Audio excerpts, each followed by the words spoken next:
Good morning. Welcome to Law Power Hour. Welcome, Mr. Dozier. Thank you for coming. Good morning. Thank you for having me. I know I scared you when I called you Mr. Dozier for a second, but that's okay. Reginald Dozier is the chairperson of one of the oldest minority law firms in the United States. Tell us about your firm.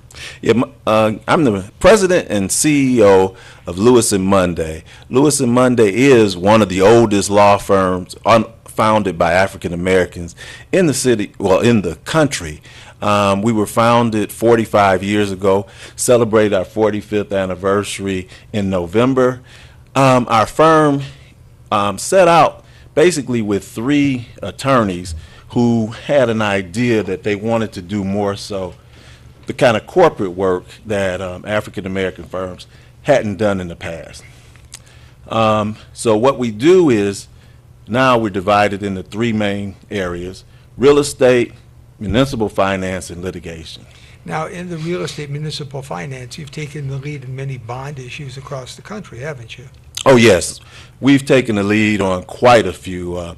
We've been involved in many major bond deals here in Michigan, here in Detroit. We've been involved on a regular basis in Washington, D.C. on bond deals. We've been involved. Matter of fact, we were underwriters counsel for Jefferson County, Alabama, which is, before Detroit, it was the largest municipality that had gone through bankruptcy. Well, so you've done a lot to help the cities put them back together. That's what it really boils down to. Yeah, municipal finance basically is the way that I'll say governments mortgage their debt. Like if they want to build fire stations, if they want to finance a bankruptcy, if they want to build police stations, roads, different things like that. Now, you are a native Detroiter. I did some research on you. You grew up in Detroit, and you, according to your bio, you've always wanted to be a lawyer since the age of 4. Is that correct? Since the age of 4, I want to be a lawyer. And sometimes I look back and say, wow, that was a waste of a lot of time. But no, being a lawyer actually is a very rewarding career. And basically, there was nothing else that I really wanted to do ever. However, as I look at things, if I wasn't a lawyer, I'd either sell clothes or cars. So. Well, there you go. You're dressed, Natalie, as we would say, perfectly beautiful combination of colors. It's hard to see some of them, but I like your tie. I like your shirt. I'll come back anytime you ask me with all those compliments. But more importantly, there's a lot of community service involved in your law firm that people really don't know about. You are involved. Your father was a minister in Detroit, correct? My father was the founding pastor of Peace and Goodwill Baptist Church over on the east side of Detroit, and it's still, matter of fact, 2 Sundays ago, the church celebrated its 58th anniversary. He was the pastor for 38 of those years until he passed away 20 years ago.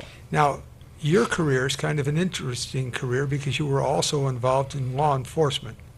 Oh yeah, I as you so rightfully put it, excuse me, I always wanted to be a lawyer, but went away to Howard University and I decided, well, you know what, I'd like to make some money while I'm still in school. Came back home at 19 and got on Detroit Police Department. Worked there until they laid us off 22 months after I got on. And but I was continuing my education at University of Michigan in Dearborn. And while I was laid off, I worked for 5 years with the Michigan Department of Corrections. During that time, I went to law school.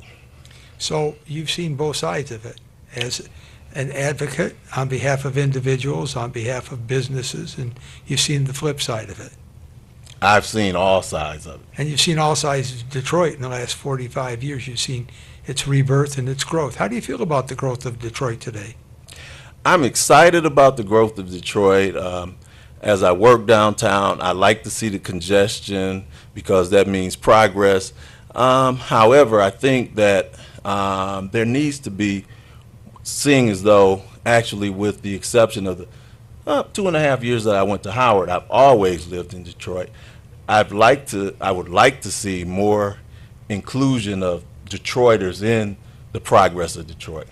Now, in order to have more inclusion, I know that your firm handles business transactions.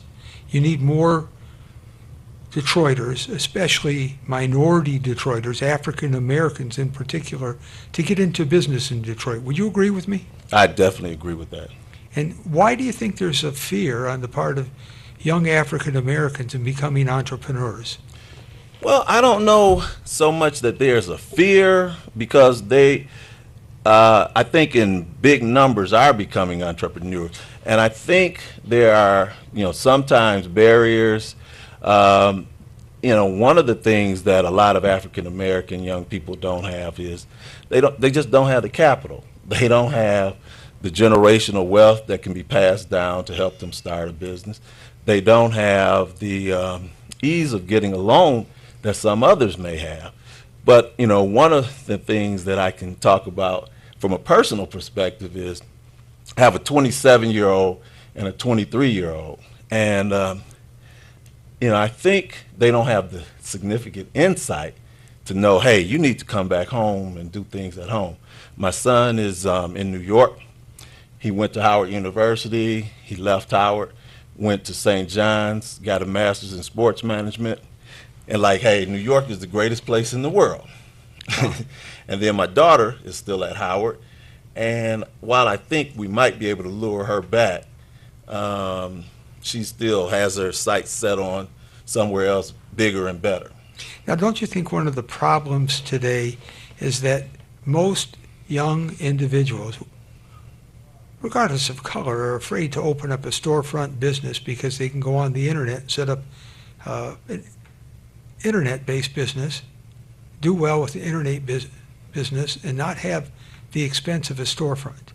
I think that plays a large part in it because, as a matter of fact, I've even I saw in the news last week, I think it was, where one of the major retailers is going to start having people come in. They're going to open stores where you come in and try on the clothes, and if you like them, if their size is right, they'll ship them to you. So I think more and more things are going internet. So in a time when more and more things are going online, and these young people grew up online, it's kind of difficult for them to visualize, I need to go open a storefront. Now, in your firm, do you handle small business development for entrepreneurs who are on their way up? We definitely do. We have actually two lawyers who are dedicated to providing an organization, determining whether or not you need to file paperwork to become an LLC or C-class corporation, S-corp or whatever, taking care of your initial tax documents and taking care of your contracts. Because one of the things that I think a lot of business people do, they go into business and they use the lawyers as a last resort. They come to you with their contracts that they've worked out between themselves, and then they want you to make what they thought the deal was, actually be the deal in court. When a lot of times, if they come to you in advance, you could put that on the paper. So what you're recommending, if I might interpret, and I'm not criticizing, I need to interpret this for the audience, is that before you start the project, you should go to the lawyer to help you develop your business plan. Yeah, I mean, and I understand that the cost of an attorney is kind of daunting at times. But I know I had a young lady, actually a goddaughter, came to me and was asking me about, well, Uncle Reggie, how much would your firm charge to do paperwork to start this business? And I think I quoted her something like $1,000 or less. And she said, ooh. And I said, how much do you plan to make? Millions of dollars? No, I said, $8 million with this? She was like, oh, of course. I was like, well, don't you think it's worth $1,000 investment? And that's really cheap. I mean, Yeah. I read about your firm. You adjust your rates for the people that you represent. That's Yes, we important. do. it's important for our audience to know that you're there, you've been in business for 45 years serving not only the Detroit community, but serving minority groups all over the country, helping them develop their businesses. And the most important aspect that I saw was that you'll adjust your rates to help people when they're getting started. Yes, excuse me. We have really worked with some businesses. Matter of fact, I've been at Lewis and Monday for a little over 17 years, so some of this predates me, but actually a lot of the businesses that you see around, the long-standing old businesses, started with the help of Lewis and Monday. He might not appreciate me saying this, but I was talking to Reverend Holly in the hallway, and he said, "Yeah, my first lawyers were Lewis and Monday." So well, you can say that. There's nothing wrong with it. Where are your offices? Because Reverend Holly will come on the air and tell everybody you were here. Yeah, well, and actually I told him that we need to be his last attorneys too. So, but our office is downtown in Detroit on Griswold in the Buell building. But we also have an office in Washington, D.C. Mainly we do municipal finance work out of that office. We have an office in New York and one in Glastonbury, Connecticut also. Now we're going to take a break for a minute. When we come back, we're going to talk about a very sensitive topic, #MeToo, sexual harassment in the workplace. We'll be right back.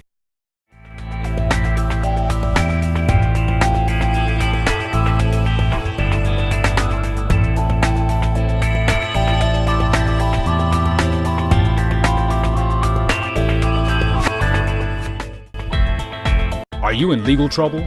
Are you in need of legal advice? Or just have general legal questions? Call 1-800-529-8721. That's 1-800-LAW-USA1. And watch Law Power Hour and get your questions answered by experienced attorneys who are experts in their field. That's Law Power Hour, hosted by Barry Keller, attorney at law. Saturdays at 10 a.m. here on WHPR Detroit Live.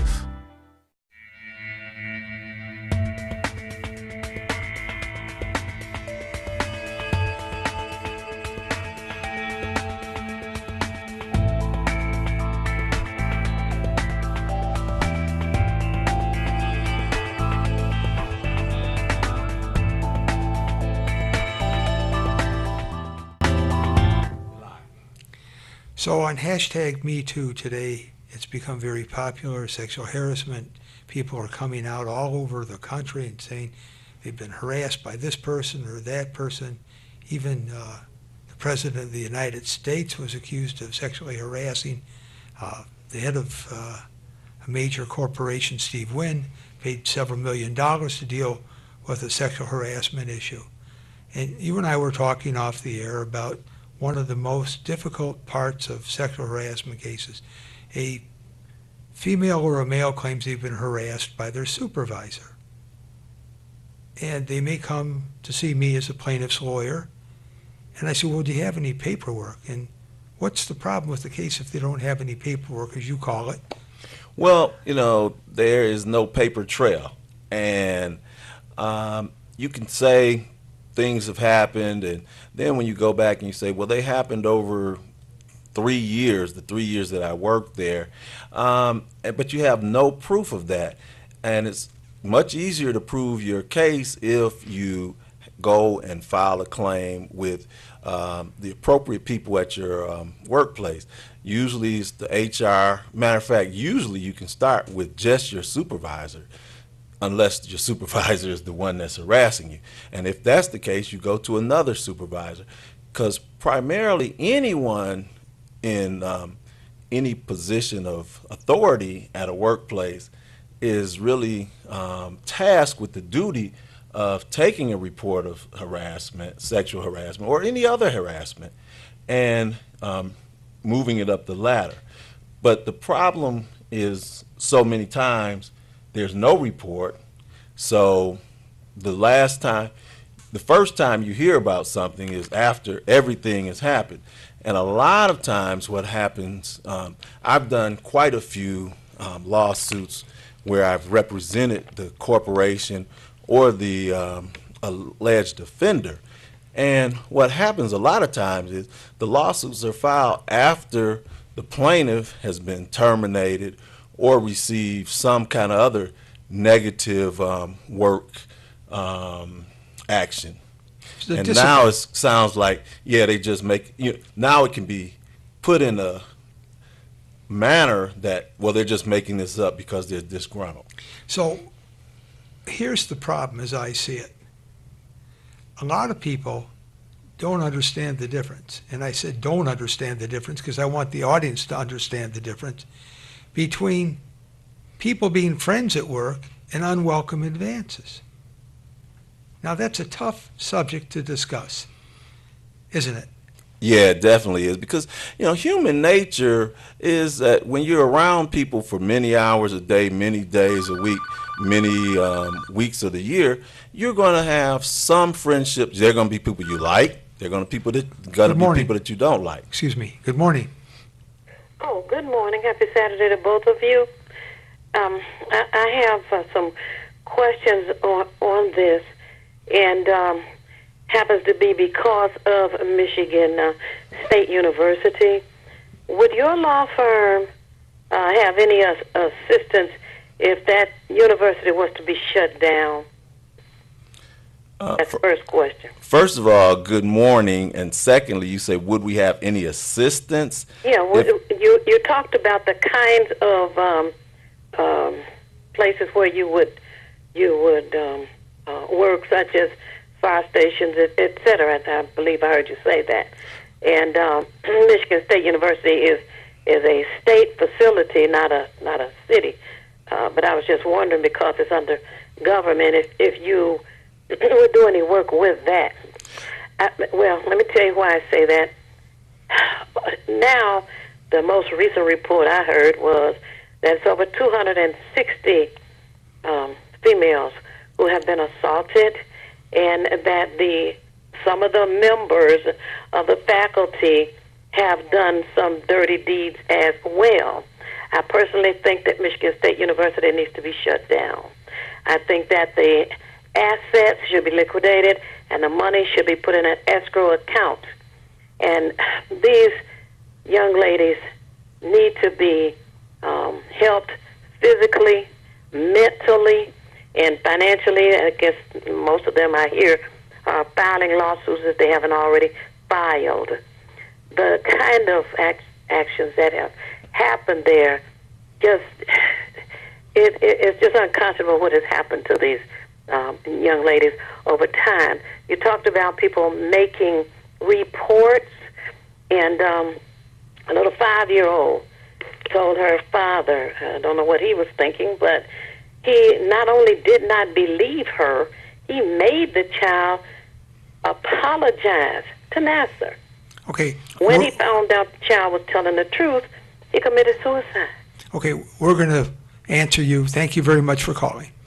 Let me go back to your question, and I guess the short answer to your question is my law firm would not be involved with shutting down Michigan State University. Primarily, the kind of things that we do would be, we may be called upon to defend a lawsuit maybe against a university or a Michigan State University. And the fact of the matter is that both sides in a lawsuit have the right to be represented. Therefore, we represent primarily the defendants on those lawsuits. Now, somebody in the audience is going to say, that's terrible. It's an African-American law firm, and they represent defendants against maybe the, quote, downtrodden. And, the fact of the matter is you need to have people that are on every side of every situation, because a lot of times there've been lawsuits where I've looked at, and my clients weren't necessarily looking to settle, and I've gone back and I said, you know what? I really believe that what this plaintiff alleges happened, because I could relate to them more so than the plaintiff could. I'm sorry, than the client could. And had I not been representing them and someone else were representing them, maybe they wouldn't have understood that. That's something that I had to tell a young lawyer in our firm, early on, 'cause she said, well, I really wanted to help people. I said, well, you can help people on both sides because we have a certain sensitivity that maybe someone else that was defending the case doesn't. Well, the point is that you're talking about even-handed treatment. You're talking about responsible lawyers. You're talking about looking for solutions to problems instead of making things worse. And while your point is well taken about what Dr. Nasser has done, you can't shut down the university because of Dr. Nasser, but what you can do is clean house like they did at Penn State. And if it starts trickling down through the various departments as the the Attorney General is attempting to establish, then all those people who had knowledge should be removed from their positions at the university. And the young ladies who've been damaged, they should all be compensated. Now, what Reggie, and I'm going to call you Reggie because I feel comfortable doing it. That's what everybody calls me. Okay. He's looking at it from two sets of values here. He's looking at it as a professional. He's also looking at it as a parent. He has a daughter and a son. And he certainly doesn't want his children molested or harassed no more than anybody else in our audience, nor do I with my 3 children. The point that we're trying to make is that just because we advocate one side doesn't mean that we're not looking for a solution. So don't misunderstand what he's saying.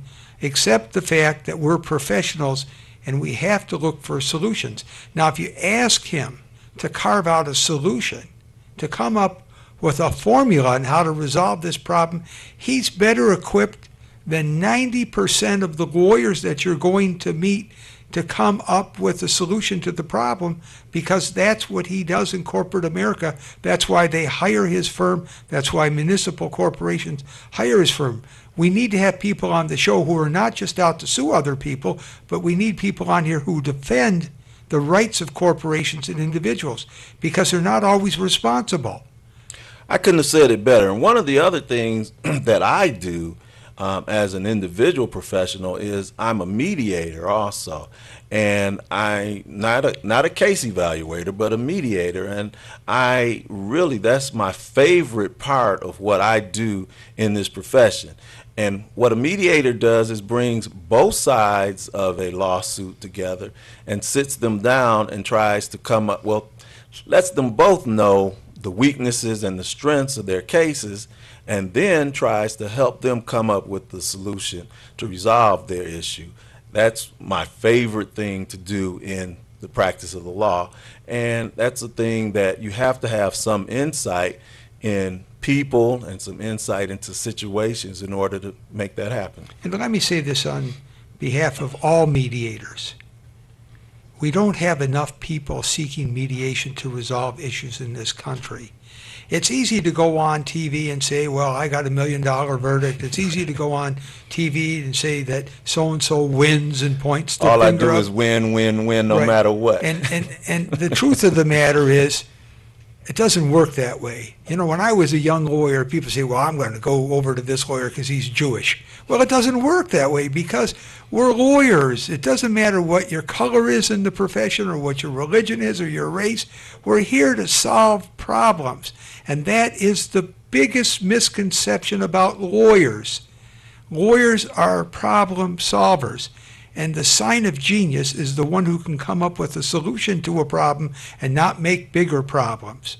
And that's the sign of genius as far as I'm concerned, being solution-based. So in mediation, he's a perfect example of what a lawyer should do and should accomplish. Absolutely. And, you know, as I was saying earlier about how a lot of times we look at solutions that other law firms may or may not look at. The other thing with our firm being, we have 17 attorneys nationwide, but with our firm being that size, we don't have the need to churn a lawsuit. So what happens a lot of times when you've got a lot of attorneys in a law firm, everybody needs to get some work off of a particular lawsuit before they get around to resolving it. Our firm is more so resolution based, and we try to figure out how we can get it taken care of before we spend a lot of the client's money and time. Okay, what he's saying, for those of you who don't appreciate everything that a defense firm does, when I have a case with a defense firm, I call it wallpapering. I know when I'm going to get all kinds of paperwork and pleadings from the other side that the meter's running, and they've got all kinds of lawyers in the firm charging and working and doing research and billing and working on the case.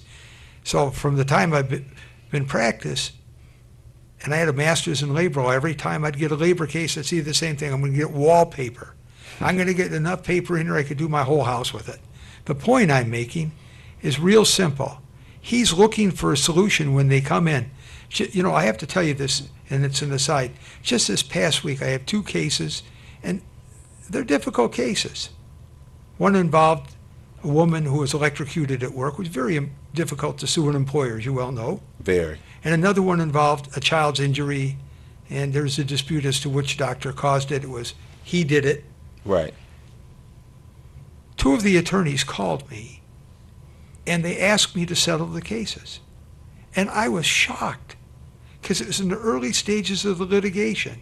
And they were settling for fair prices because they had assessed the issues intelligently, like you talked about. And that's what you need. You need to assess issues intelligently. I think that's your message on both sides. Both sides. You know, one of the first things that I do when I get a lawsuit in is I call the other side. And generally, even in this day of emailing, I still call them because I want to develop a rapport. And generally, my first question is, can I have a couple of more weeks or 30 days to file the answer? But the second question is, so what are we fighting over? And I found that very effective because a lot of times they'll tell you what their client is looking for, generally monetarily, and you'll say, oh, okay, we might be able to work something out. And that makes your client happy. And, you know, I always think about if you ran across 2 people on the street fighting, a lot of times if you broke them up and you'd ask them, well, what's this fight about? They wouldn't be able to tell you. So I asked that question first. You know, what are we fighting about? And if they say something reasonable, I'll take it back to the client. So there you go. We're going to take a break for a minute. Now you've got the answer to the question about Michigan State. And I will tell you, for all those young people who have been molested or harassed out there, I hope they get the best representation available because they're entitled to it and they're entitled to recover. We'll be right back.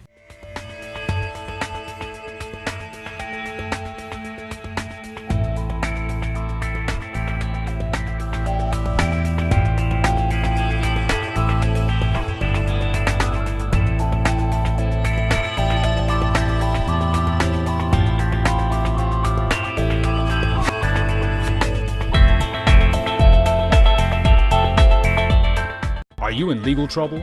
Are you in need of legal advice? Or just have general legal questions? Call 1-800-529-8721. That's 1-800-LAW-USA1. And watch Law Power Hour and get your questions answered by experienced attorneys who are experts in their field. That's Law Power Hour, hosted by Barry Keller, attorney at law. Saturdays at 10 a.m. here on WHPR, Detroit Live.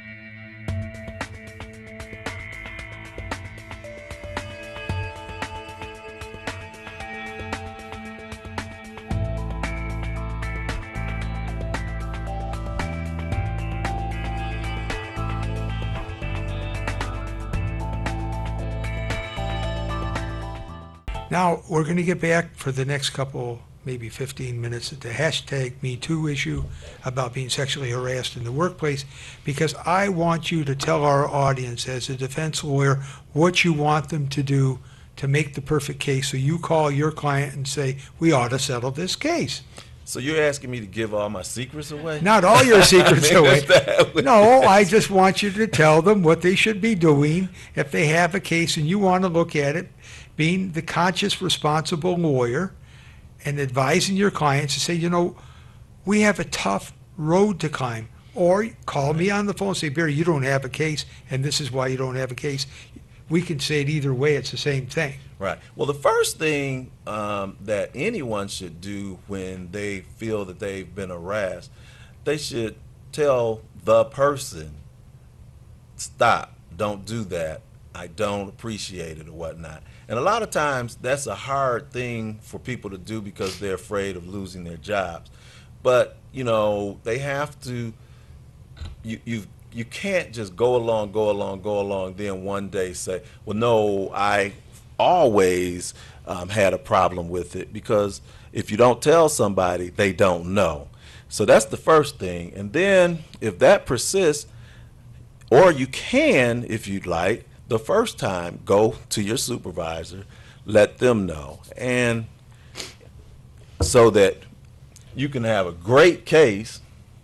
They send an email to their supervisor or give their supervisor a memo detailing what happened. And as it persists, they continue to do the same thing. Don't wait until they get a written reprimand for something, or until they're terminated, to say, well, you know, the entire time I worked there, I was harassed, and I didn't like it, and then they fired me. Okay, what you're saying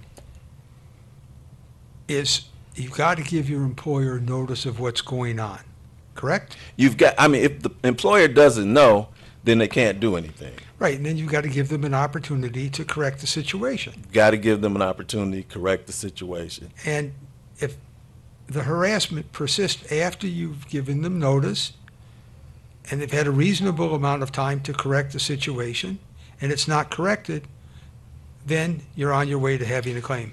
Then you're on your way to having a claim. I would recommend that you go and seek the services of an attorney. However, a lot of people will either go to the Michigan Civil Rights Commission or to the EEOC and file to see if the EEOC or Michigan Civil Rights will pick up their case. My recommendation would be seek out great counsel like the one we have sitting here. No. And I mean, but that's, you know, I like to look at lawyers as one of the last stops on the escalator. Before you get to the point of going to retain an attorney, first of all, acquaint yourself with the policies at your workplace, and then follow them to the letter. Yeah, I'm going to share a story with you because it's really relevant. Don't become one of the pals at the water fountain every morning where you tell dirty jokes and then somebody says something to you and you get offended by it if you're participating, because it doesn't work. If you're a participant, you reap what you sow. What you give out, you get back. And that's a big problem. Well, yes, and that's from your perspective as a plaintiff's counsel. From my perspective as a defense counsel, I know I've been involved representing different people who were standing there at the water cooler and taking part in those conversations. However, later on, when the plaintiff turns around, the plaintiff being the subordinate generally, turns around and wants to bring a suit for sexual harassment, then it's like, I know that they were taking part in it. But the warning for supervisors or even coworkers is, you can't turn around and say, well, hey, it was mutual banter, because you shouldn't have been involved in the conversation. So just don't partake in conversations like that. I think that's the best advice. And more importantly, don't fraternize in the workplace. Don't get involved with the people that you work with on a social basis, because it can lead to problems that carry over on a personal basis. And that often leads to litigation, and there shouldn't be litigation. You should just know where to draw the lines. And you're right. And I mean, that's really unnatural, but the law isn't necessarily all natural. And absolutely, the main way to stay out of a problem in the workplace is to not fraternize in the workplace. You can be friendly, but you don't have to fraternize. Well, I want to salute you and your law firm, Lewis and Monday. This is Black History Month, as one of the oldest minority firms in the country, and thank you for coming today. And again, thank you for having me. As you promised, it was great fun. And thank you. And give us your telephone number so people can call you. Our telephone number is 313-961-2550. That's 313-961-2550. We'll be right back to talk about a legal program that's coming up on the 15th of February. Thank you. Thank you.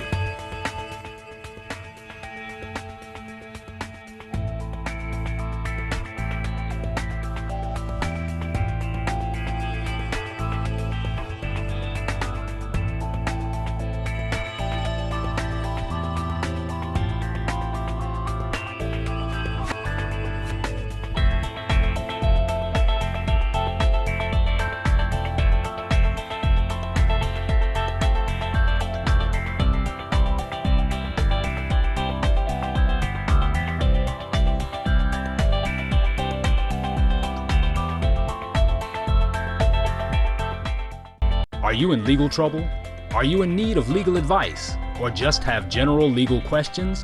Call 1-800-529-8721. That's 1-800-LAW-USA1. And watch Law Power Hour and get your questions answered by experienced attorneys who are experts in their field. That's Law Power Hour, hosted by Barry Keller, attorney at law. Saturdays at 10 a.m. here on WHPR Detroit Live.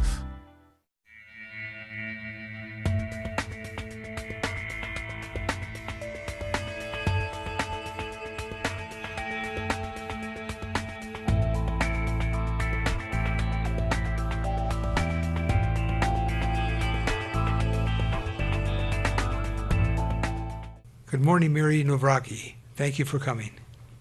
Glad to be here. Come on, pull up a little closer a little there. bit closer. Well, you've got a special message. We've got a program coming February the 15th. Is that correct? That's right. Thursday, February the 15th, from 1 to 4 p.m. at Tabernacle Missionary Baptist Church. We're having kind of a follow-up program to, it's a legal clinic for driver's license restoration and for expungement. It's a follow-up to an event that was held at Tabernacle on November 30th of last year. It was called the Construction Trades Resource Fair, and it addressed some barriers to employment that many people have. And it's part of a three-phase event, that three-phase program that we're hoping will address a lot of the problems that people have with getting jobs or getting better jobs. And So I don't have a driver's license. Can I take the bus to work? What's the big deal? that's true, except that most people that live in Southeast Michigan know that our bus system is very limited and doesn't go a lot of places. Not only that, employers are very savvy now, and they do background checks. And often that's the reason they will not hire you if you have a suspended or a revoked license on your driving record. They'll look it up and not hire you because of that. Use that as a reason.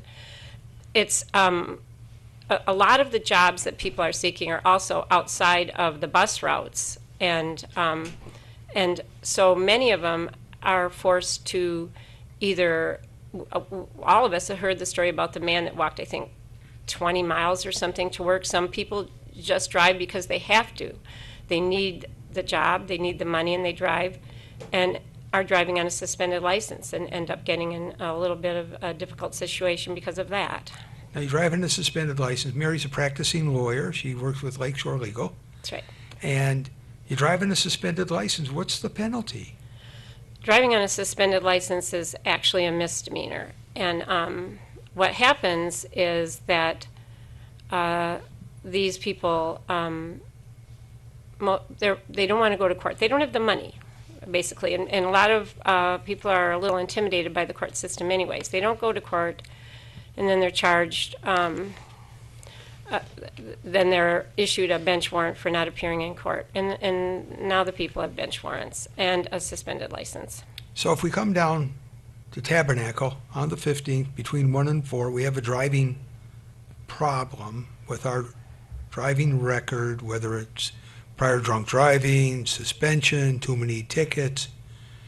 You folks are going to be there and you're going to give them guidance on how to correct these problems, correct? Yeah, Lakeshore Legal Aid provides free legal services to clients. This is also, on February 15th, also a warrant-free area, warrant-free zone. So That means you people can't get locked up. That's right. You should not be afraid to come. We are, most of the clients that are, there's a number of clients that have already been invited and will be attending.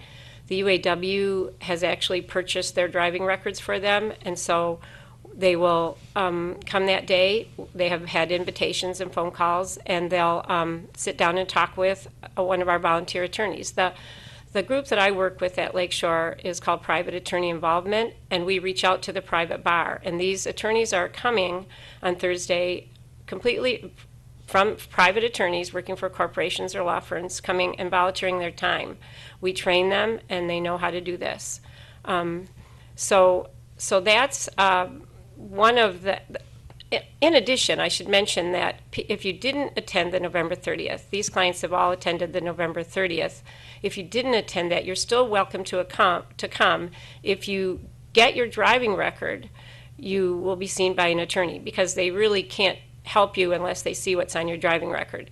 If you don't have your driving record, you can go get it at the Secretary of State. It costs $12, and you just ask for your complete driving record, and you will also be seen that day. We want you to come to the program so that you're not driving on a suspended license. I want to make it very clear. Too many people are driving on a suspended license. Too many people are driving without insurance. We want you to come, even if you have a financial responsibility judgment against you. We want you to come because there are new laws. Is that correct? Well, for do you mean the driver responsibility Yes. fees? Yeah, they actually, let's see, the Senate passed us a couple laws in October, and then the House passed its laws. The Governor Snyder is still looking over them, and there's still some things to have to be done. But many people have driver responsibility fee suspensions, and this means that the driver responsibility fees are a state of Michigan's, for lack of a better word, invention, and they are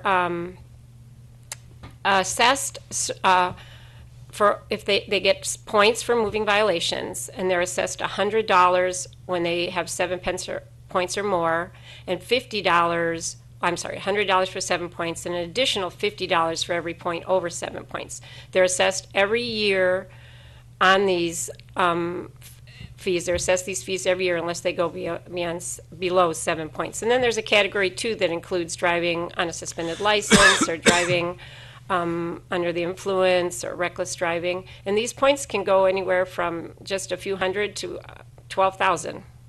But you can also have an assessment if you have a judgment against you Yeah, from if- an accident when you don't have insurance. That's right. So it's called insurance subrogation, and the insurance company can go after you for the cost that they paid to the insured driver who was injured, and then you have a judgment, and if you don't pay that judgment, it can be sent to the state of Michigan, and also you will have a suspension for not paying those judgment fees. Well, let me ask you an important question because many of our listeners probably do not understand this.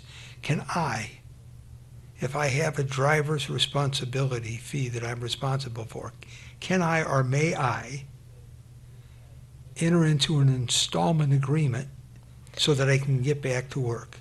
And that's actually what one of the things we would be working with clients on February 15th, because we have a great many people that do have driver responsibility fee suspensions.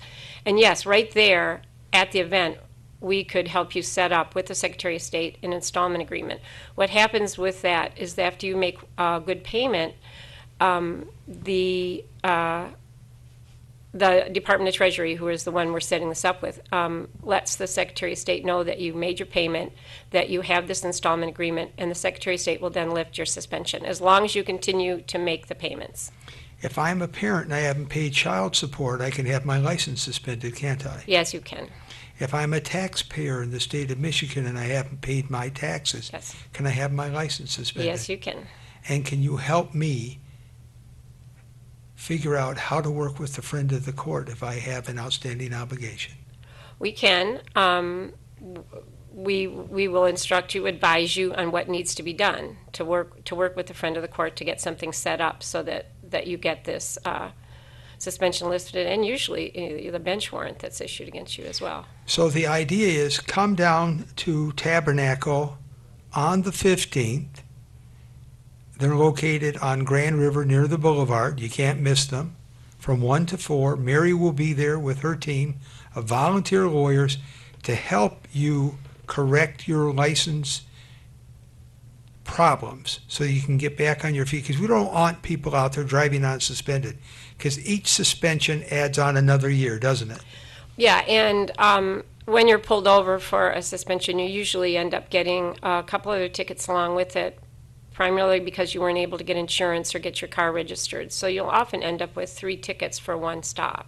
Mary, thank you for coming today. We'll see you on the 15th. All right, thank you. We'll take a break for a minute.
Cassandra, Yes. welcome back again. Thank you for having me. I'm excited to be here. Well, I know you're excited to be here. We're excited about your black tie affair on the 17th, and I'm coming to your black tie affair. I told you that. And I Yes, mean you that. did. Yes, you Now, did. tell our audience about your program. Now, I am New Detroit. We're a nonprofit organization, and what we do is we buy homes in Detroit, blighted homes. We rehab them, and we give them to low-income families. So it's all about New Detroit, giving people new opportunities to do something that they normally wouldn't be able to, because there's a lot of good people out here that, just need a good place to stay. They may not have a mortgage where they can qualify, the credit to qualify for a mortgage. So this is just another way to give them home ownership. Now, what you do is you have an annual fundraiser, and that's on the 17th. Let's talk about what's going on, because you need money to buy houses. Yeah, it's money, money, money to buy houses, but you're using the money for this incredibly wonderful, laudable purpose to help people who don't have homes. Let me tell you just how important this is to me and my husband and the lovely board members that we have. The event that we had 3. This is our 3rd one. So the one we had last year, me and my husband literally paid for it out of our pocket up front, praying to God that we would have enough attendees and tickets sold and sponsors to at least get our money back. And not only were we able to do that, but we were able to buy our first home. And we're excited. We chose a veteran to give a home to this go round. So we've partnered with, we've got with the VA, we've gotten with Volunteers of America and different programs to for them to have people submit their application online at iamnewdetroit.org is where you go to put out your application, and we're going to be going through that process and giving away a home on February 17th. Now, did you select the person who's going to receive the home? No, we are going through the process now of the applications that we did receive. So when are you going to announce the person who has successfully received the right to the home? February the 17th, Charles H. Wright Museum. Make sure you're there, 8 p.m. to 12 a.m. It's an awesome event. It includes dinner. It includes entertainment. It includes free valet parking. All you have to do is put on your best dress and come join us and have an awesome time. And it's very reasonable, by the way, for entertainment and food. It's $60, isn't it, for a ticket? You can't beat it. You can't go out to dinner and have entertainment for $60. That's what I said. Can you imagine going out on a date? And it's Valentine's coming up, mind you. And you taking your lady or who's ever paying nowadays, your man, to the movies and to dinner. You're going to spend $50, $60 at the movies, on your popcorn and your, things of that nature. Your movie It's ticket. sticker shock to go to the show today, believe me. Yes, it is. Yes, it is. That's why I go to matinee. You're too young to get a $5 ticket, though. Hey, but you go before 6, everybody's $5 and $6. I understand. Yes. So, it's an awesome event. It's a wonderful cause. Please go on our website, and our sponsors and our vendors, the food vendors that are there, they're donating. You know what I'm saying? So that's how great this is, and how, they wanted to partner up with it. So all the food vendors, if you go on our Facebook page, you'll see all the food vendors. They're donating their food. They're donating their service to feed you that night. So it's a great event that the community has joined together to help us with. It's like going to a pop-up smorgasbord. You get all these different food vendors Yep. from all over the Tri-County area are coming in, Yep. and there's one purpose behind this.